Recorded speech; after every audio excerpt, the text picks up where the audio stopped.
সারা রাত ঘুম না হলে যা পরিস্থিতি হয়, সারা রাত ঠিকমতো ঘুম হয়নি। তার একমাত্র কারণ হলো চোর। চোরের উৎপাতটা যেন আমাদের বাড়িতেই কালকে হয়ে গেল, যেটা নিজের চোখে দেখলাম। প্রিয় পরিবারের সদস্যরা কেমন আছো তোমরা সবাই? আশা করি ভালো আছো, সুস্থ আছো। আমিও ভালো আছি, সুস্থ আছি। নতুন একটা ব্লগের সঙ্গে জানাই তোমাদের অনেক অনেক স্বাগত। আজকের ব্লগটা আমি সকাল 9টা থেকে শুরু করছি। তো সকালবেলা ঘুম থেকে উঠে চাটা খেয়ে কিছু কাপড় চোপড় গোছানো হয়েছে, কারণ সামনের 1 তারিখে ভাইয়ের পরীক্ষা। ওর জন্য ভাইকে তো কিছু কাপড় চোপড় দিতে হবে। ওর ঘরটার ভাড়া কিছু সব কিছু হয়ে গেছে, তো ওর জন্য কাপড় চোপড়গুলো মা আমি দুজনে মিলে গুছিয়ে দিলাম। আর কিছু ধুতে হবে, সেগুলো মাই ধুবে। তো সকালবেলা ঘুম থেকে উঠে চাটা খেয়ে ব্লগটা শুরু করছি, সেই কাজগুলো শেষ করে। তো চলো ব্লগটা দেখতে থাকো, আশা করি ব্লগটা তোমাদের ভালো লাগবে। আর বাইরে বৃষ্টি হচ্ছে, কাল প্রচুর বৃষ্টি হয়েছে, আজও বৃষ্টি হচ্ছে। আর সকালবেলা ঘুম থেকে যখন উঠেছি তখন বৃষ্টি ছিল না, এখন আবার ঝরঝরিয়ে বৃষ্টি নেমেছে। বাবা বাজার থেকে চলে এসেছে, বাবা যখন বাজারে গেছে তখন বৃষ্টি ছিল না, ভিজে ভিজে বাজার থেকে এসেছে। আর মা যাচ্ছে মামার বাড়িতে, কারণ মামা মাছ পাঠিয়েছে বাড়ির জন্য, তো সেটাই দিয়ে আসতে যাচ্ছে। ভাই তো পারবে না, কারণ ভাই এখন পড়াশোনা করছে। আর দেখো এই পাশে আমি ভাত বসিয়ে দিয়েছি।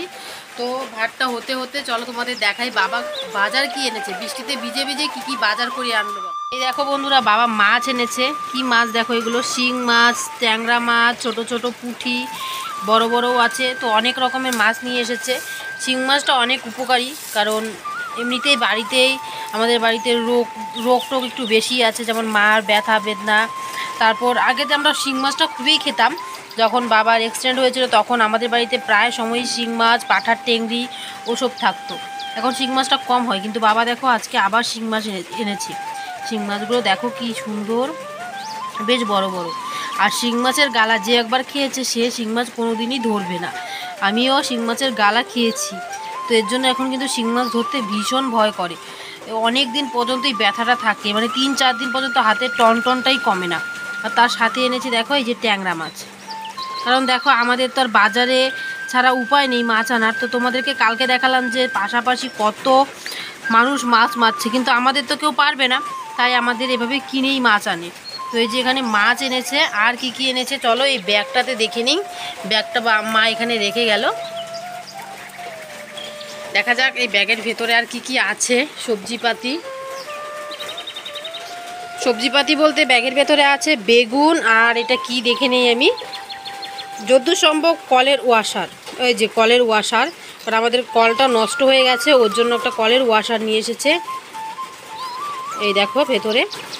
আর এনেছে বেগুন। তো শিং মাছ দিয়ে ঝোল করলেই ভালো হয় হালকা করে। দেখি মা আসুক, মা কি বলে। এতক্ষণে আবার ভাতটা হয়ে যাক, তারপর মা আসলে যেটাই বলবে সেটাই রান্না করার চেষ্টা করব। ঠিক নেই মা রান্না করে না আমি রান্না করি, মার তো এখন জমিতে কাজ নেই, তাই বেশিরভাগ সময় মাই রান্নাটা করে, আমি একটু হেল্প করে দিই এটাই। আর বাইরে দেখো প্রচুর বৃষ্টি পড়ছে, প্রচুর।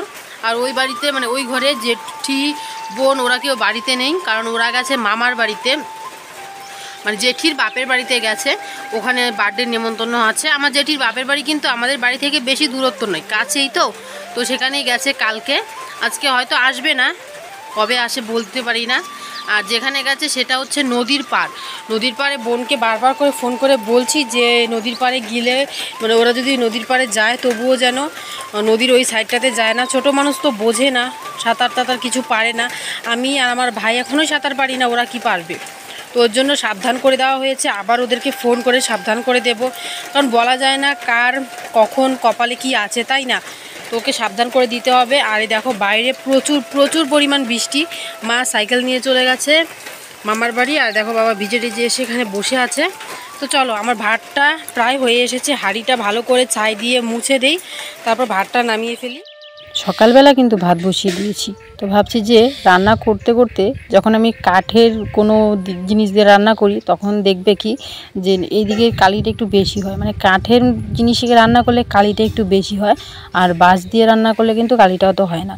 তো যখন ভাত বসিয়েছি তখন তো হাঁড়ি কড়াইগুলো ভালোই ছিল, তো এখন দেখছি যে হাঁড়িটা একটু কালো হয়ে গেছে। তো এটাকে ভালো করে ছাই দিয়ে আর পাটের আঁশ নিয়ে নিয়েছি হাতে, এটা দিয়ে ভালো করে ভেবে মুছে নিচ্ছি। আর হ্যাঁ, একটা দিদিভাই আমাকে কমেন্টে বলেছিলে আগে দিদি ঠাকুমারা এভাবে মুছে দিত, হ্যাঁ আমিও দেখেছি, খুব ভালো লাগে আমার কাছে জানো তো। যখন রান্না শেষে হাঁড়ি কড়াইটা একদম পরিষ্কার চকচকা দেখা যায় তখন দেখতে খুব ভালো লাগে। তো মোছা আমার হয়ে গেছে, দেখো হাঁড়িটা কি সুন্দর চকচক করছে। আর এপাশে কিন্তু আমার ভাতটাও হয়ে গেছে। তো দেখছি ভাতটাকে প্রথমত টিপে দেখছি যে হয়েছে কি না। আর আগে ছোটোবেলা যখন প্রথম রান্না শিখেছি তখন না ভাতকে টিপে দেখতাম না, খেয়ে দেখতাম যে কেমন হয়েছে বা এখন নামানো যাবে কি না। এদিকে বাবা শিং মাছ নিয়ে এসেছে, মা আমাকে শিং মাছগুলো ধুয়ে দিল। তো ভেবেছিলাম আমি রান্না করব, তারপর মা বলছে যে রান্না করতে হবে না, আমি করছি, আমার তো এখন আর কাজ টাজ নেই। তো মা ঠিক আছে মাই রান্না করুক। এদিকে দেখো মা শিং মাছগুলো ভাজতে বসিয়ে দিয়েছে। আর যখন বাবার অ্যাক্সিডেন্ট হয়েছিল তখন আমরা 150 টাকা করে শিং মাছ কিনে খেতাম। 1 কেজি শিং মাছ আনতো 150 টাকা দিয়ে। আর এখন দেখো আজকে এখানে 50 টাকা শিং মাছ নিয়ে এসেছে কতগুলো। এখন এই যে বৃষ্টি হচ্ছে তো এর জন্য কিন্তু মাছেরও দামটা কমে গেছে। এদিকে দেখো আলু বেগুন মাকে কেটে দিলাম, আলু বেগুন দিয়ে শিং মাছের একটা হালকা চটচটির মতো হবে। আর কি হবে এখনও বলতে পারি না। তো রান্না খাওয়া দাওয়া শেষ, শিং মাছের চটচটি রান্না করেছে, আর কি কি রান্না করেছে সবই তোমাদের সাথে শেয়ার করব ভেবেছিলাম, কিন্তু শেয়ার করা সেরকম হয়নি। তো এদিকে আমি সব কিছু একদম পরিষ্কার টরিষ্কার করে নিয়ে একদম মুছে নিচ্ছি জায়গাটাকে।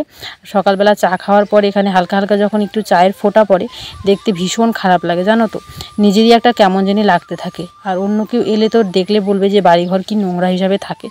তো পরিষ্কার টরিষ্কার করে তারপর তোমাদের সাথে রান্নাটা শেয়ার করে নিচ্ছি। এখানে তো ভাত আছে আর শুকনো মাছের চাটনি করেছে, আমি করেছি এটা। আর তারপর এখানে আছে সেই শিং মাছ আলু দিয়ে একটা চচ্চটির মতো। আর এখানে দেখো বালতিতে গায়ে ছেঁকে দুধগুলোকে বসিয়ে রেখেছি এখানে, কারণ নিচে দেখো উনুনের মধ্যে ভীষণ আগুন আছে, আগুনটা দিয়ে কিন্তু ভালো করে দুধটা আরও সুন্দরভাবে জাল হয়ে যাবে। আর অনেকক্ষণ বসিয়ে রাখলে ভালো একটা ঘন সর পড়বে। রান্নাঘর পরিষ্কার আর বাইরে দেখো বৃষ্টিও থেমে গেছে, বাইরেটা যখন এখন বেশি সুন্দর লাগছে। তো এখন ঘর থেকে বেরিয়ে ঘরটাকে বন্ধ করে দিলাম। যা যা কাজ করা হয়ে গেছে, এখন আকাশটা বেশি একটা ভালো নয়, হয়তো বৃষ্টি আসবে এর মধ্যে। তো ভাবলাম যে না, বৃষ্টি আসার আগে আগে আমি চানটা করে আসি, তাহলে ঠাকুর দেওয়া হয়ে যাবে। বৃষ্টি হয়ে গেলে তারপর আর কোনো অসুবিধে নেই। আর মা ওই পাশে কিন্তু গরুর জন্য ঘাস কাটছে, ভাই গেছে একটা দোকানে, মানে কম্পিউটারের দোকানে, সেখানে গেছে একটা ফর্ম ফিল আপ করতে। আমিও করে এসেছি, সেটা তোমাদের দেখানো হয়নি, সেটা তোমাদেরকে দেখাবো কিসের ফর্ম ফিল আপ করেছি, কী ব্যাপারে সব তোমাদের দেখাবো, তোমরাও করে নিতে পারো। তো চলো আগে চান করে এসে ঠাকুরটা দিয়ে তারপর তোমাদের সাথে সব কিছু শেয়ার করি। তো চান টান শেষ করে চলে এসেছি ঠাকুর ঘরে ঠাকুর পুজো করতে। তো এখন প্রত্যেক দিনই পুজোটা আমি দিচ্ছি যতদিন আমার শরীরটা ভালো থাকছে। আবার মাস হয়ে গেলে তো আবার শরীর খারাপ হয়ে গেলে তো বুঝোই যে ঠাকুরটা দেওয়া চলে না, নিজে ঠাকুরটা না দিলে না ভালো লাগে না। তো এদিকে ঠাকুরকে ভালো করে সুন্দর করে ফুল দিয়ে সাজিয়ে দিলে না মনটা অনেকটা ভালো লাগে। তো ঘরটা মাত্রই মুছেছি, ঘরটা এখনও ভেজা, তাই এইভাবে বসে ঠাকুরটা দিচ্ছি। আর ঠাকুরের এখানে একটা আসন ছিল বসার, সেটাও ধুয়ে দিয়েছি।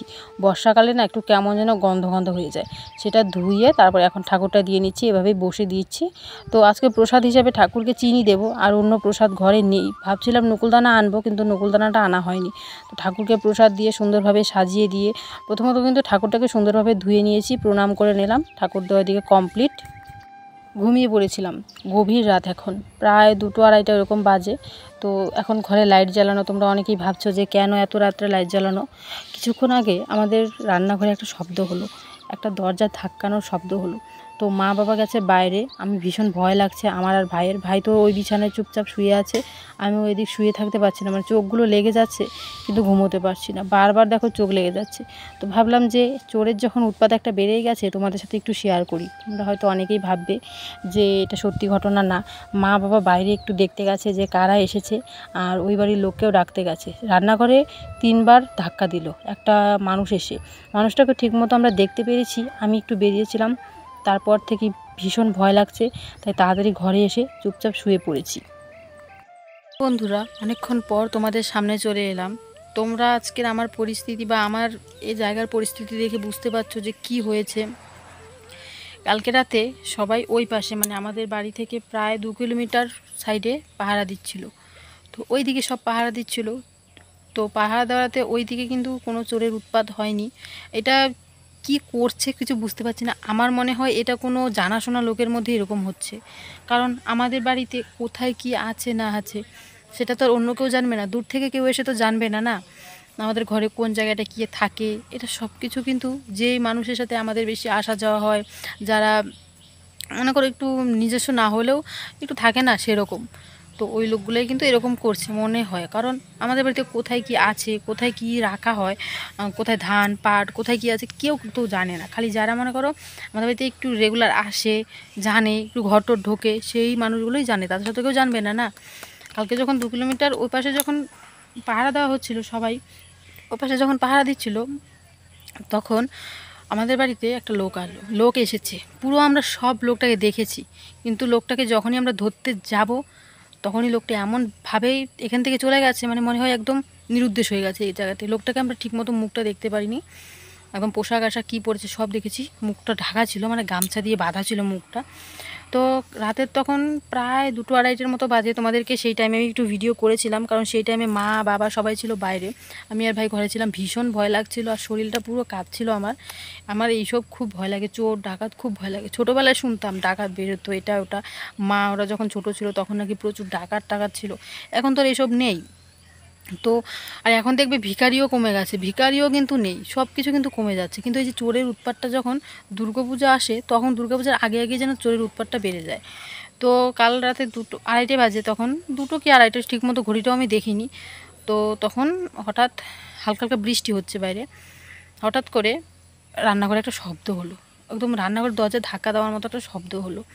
তো শব্দটাতে প্রথমে কিছু আমরা টের পাইনি, মানে প্রথমে আমরা বুঝতে পারিনি যে শব্দটা কিসের হতে পারে। তো হয়তো কোনো কিছু বিড়াল টিলাল বা কুকুর টুকুরের শব্দ হয়েছে রান্নাঘরের দরজার মধ্যে, তো কিছু হয়নি। তারপর 2বার যখন শব্দটা হলো, মানে ধাক্কা দেওয়ার মতো একটা শব্দ, তখন উঠলাম, আমি নিজে উঠলাম, উঠে একটু জানলার এপার ওপার দিয়ে দেখলাম কেউ নেই। তারপর মা বাবা উঠলো, আমি ডাকলাম মা বাবাকে, মা বাবা উঠলো, উঠে এপার ওপার দেখলো কেউ নেই, সবাই এসে শুলাম। প্রায় 15 থেকে 20 মিনিট পর আবার একটা ধাক্কা রান্নাঘরের মধ্যে। মানে আমাদের কিন্তু প্রত্যেকটা ঘরে রাত্রেবেলা কিন্তু তালা মারা থাকে, পুরো তালা টালা মেরে আমাদের বাড়িতে ঘুমানো হয়। কারণ আজ থেকে প্রায় 1-1.5 বছর আগে আমাদের এদিকে একটা লোক বেরোচ্ছিল, তো লোকটা সবার বাড়িতে ভাত খেয়ে নিত রান্নাঘরে, মানে পাগল লোক ছিল তো, ভাত খেয়ে নিত। মানে অনেকেই দেখবে যে রাত্রেবেলা কিছু একটা ভালো জিনিস রান্না করলে রেখে দিত, মানে একটু সকালেও খাওয়া যাবে। তো মাংস রান্না করলে তো আমরা একবারে রাত্রেটা খেয়ে নিই না, যদি রাত্রে মাংস আনে তো সেটা রেখে দেওয়া হতো। তো কোনো পাগল লোক এসে খেয়ে নিত। 2-3বার আমরা পাগলটাকে দেখিয়েছি, কিন্তু পাগল মানসিক ভারসাম্যহীন লোককে তো আর কিছু বলাও যায় না, মারাও যায় না। তো অনেকবার তাকে তাড়িয়ে দেওয়া হয়েছে। তো এরকম প্রায় বাড়িতে, এরকম কোনো বাড়ি নেই যে সেই লোকটা সেই বাড়িতে খায়নি। খেয়ে তো মানে কে না কে চিনি না জানি না, কড়াই থেকে নিয়ে নিয়ে খেতো, একটা ঘৃণার মতো লাগতো। এই করে করে আমাদের 3টা কড়াই কিন্তু ফেলে দেওয়া হয়েছে। মানে 3টা কড়াইয়ের মধ্যে এখন রান্না টান্নার হয় না, ধান সেদ্ধ হয়, অন্য কিছু হয়, কিন্তু রান্না জিনিসটা হয় না। তো এরকম করতো। তো তখন থেকে কিন্তু আমাদের গ্রামে প্রত্যেকটা বাড়িতেই প্রত্যেকটা ঘরে ঘরে তালা মারা থাকতো, শুধু যে ঘরটাতে ঘুমোয় সেটা বাদ দিয়ে। আমাদের যেমন 2টো ঘর, একটা গোয়াল ঘরে কিন্তু তালা মারাটা যায় না, তো তালা মারে না। যেমন রান্নাঘরে তালা মারা হয়, টিভির ঘরটাতে তালা মারা হয়, এভাবে তালা মারা আমরা কিন্তু সারা রাত রেখে দিই। তো এরকম করে প্রত্যেকটা বাড়িতেই তো তালা মারা থাকে, তো আমাদের রান্নাঘরেও তালা মারা দেখেই কিন্তু কালকে আমাদের এত দামি জিনিসগুলো চলে নিতে পারিনি। এত দামি বলতে আমাদের ঘরে এখন আপাতত রান্নাঘরে পাট আছে, পাটের এখন ভালোই দাম। তো ওই পাট যতটুকু আছে ততটুকুই প্রায় 8-9 হাজার টাকার মতো হয়ে যাবে, যতটুকু পাট আছে আমাদের রান্নাঘরে। তো ওটাই নেওয়ার জন্য কিন্তু চোর উৎপাত করছে, কিন্তু চোরটা কে সেটাও কিন্তু আমরা বুঝে গেছি। লোকটাকে যেমন আমরা দেখেছি, একটা লাল রঙের একটা ইয়ে পরা, গামছা পরা, আর একটা হাফ গেঞ্জির মতো পরা, হাফ গেঞ্জি ওটা ঠিক মতো, মানে চোখটার মুখটা আমরা দেখতে পাইনি, কিন্তু চোরটাকে আমরা চিনতে পেরেছি যে কে হতে পারে। তো ওই লোকটাকে আর আমরা এখন পর্যন্ত, এখন প্রায় দুপুর 2টো বাজে, এখন পর্যন্ত কিন্তু এই সাইডে দেখিনি। দেখলেই ওকে ধরা হবে যে কালকে কেন আমাদের বাড়িতে এসেছিলো, ও কেন রান্নাঘরে এইভাবে এমন করেছে। মানে সত্যি ঘটনা বলতে গেলে কিন্তু কালকে ভীষণ ভয়ও লেগেছে, আবার ভীষণ ওর দিকে রাগও হয়েছে। তারপর বাবা মা ঘর থেকে, মানে যে ঘরে আমরা ঘুমাই সেখান থেকে লাঠি নিয়ে বের হলো, একটু এদিক ওদিকে চিল্লাহাল্লা করলো, কিন্তু কেউ ছিল না। সেই টাইমে লোকটা এমনভাবে বাড়ি থেকে বেরিয়ে গেছে, তো এই ঘরের পেছন সাইডটা দিয়ে, আমাদের এদিকে একদম রোয়া ক্ষেত এদিকে আছে, তো এদিকে চলে গেছে লোকটা। এমনভাবে এমন কোথায় গিয়ে লুকিয়েছে আমরা কেউ খুঁজে আর পাইনি। তো তারপর মা বাবাকে বললাম যে তোমরা যেও না, চোর আর আসবে না, হয়তো চলে গেছে। তো একবার যখন ভয় পেয়েছে তখন চলে গেছে। তো এই পরিস্থিতিতে একদিকে শিং চোর, মানে শিং খুঁড়ে বাচ্চা নিয়ে যাচ্ছে, একদিকে এখন এইসব, তো কী যে বলবো, আর কিছু বলার নেই। আর চোরটাকে তো আমরা ভালো করে চিনতে পেরেছি, কি ও যদি এদিকে আসে ও তো ঠ্যাং খোঁড়া করে দিবেই। কারণ ঘরে যে আমাদের জিনিসপত্রগুলো আছে সবগুলো কিন্তু কষ্টের জিনিস, এই যে পাট বলো ধান বলো সবগুলো কিন্তু কষ্ট করেই করা হয়েছে। তো চোরটাকে হাতে নাতে ধরেও কিন্তু ধরা গেল না কালকে। চোরটাকে তো আমরা চিহ্নিত করতে পেরেছি, দেখা যাক এখন চোরটা আসুক, তারপর তো ওর একটা শিক্ষা হবেই। কালকে এতটা খারাপ লেগেছে ওকে দেখে, মানে আমার শরীরটা পিড়পিড় করছিল। নিজস্ব মানুষ, মানে নিজস্ব, সে তো নিজের কেউ না, কিন্তু আসা যাওয়া তো বাড়িতে করেই। তো ওই মানুষটা যে এরকম করতে পারে জানি, হ্যাঁ ও একটু নেশা করে, নেশা ভাঙ করে, আজ ও এই কাজগুলো করেছে নেশার জন্যই। তো এই নেশা করবে, বিক্রি করে নেশা করবে। ও কিন্তু আগেও এইরকম অনেক বাড়িতে করছে, কয়েকদিন থেকে ওর উৎপাতটাও একটু বেশি হচ্ছে, কিন্তু কেউ ধরতে পারছে না। আর কালকে তো দেখা হয়ে গেছে। আর এই টাইমে না ভয় লাগে, জানো তো, আমাদের বাড়িতে সেরকম পুরুষ বলতে ও তো বাবা আছে, কিন্তু বাবা তো পারবে না যেতে, ভাইকে তো ভীষণ ভয় পাই এইসব। তো সেরকম ওকে যে ধরবো আমরা, সেই টাইমটাতে আমরা মহিলা মিলে কিছু করতে পারি না। আর ওই পাশে কিন্তু জেঠি বাড়িতে নেই, মানে যদি জেঠি থাকতো তাহলে আমরা 3জন মহিলা মিলে কিন্তু তাকে ধরতে পারতাম, কোনো পরিস্থিতিতে হয়তো ধরতে পারতাম। তো এই অবস্থায় উনি করে গেছেন কালকে আমাদের বাড়িতে। তো মনে হয় উনি আবার আসবেন, যদি আসে তাহলে তো ওনার ঠ্যাং খোঁড়া করে দেওয়া হবেই এখন থেকে।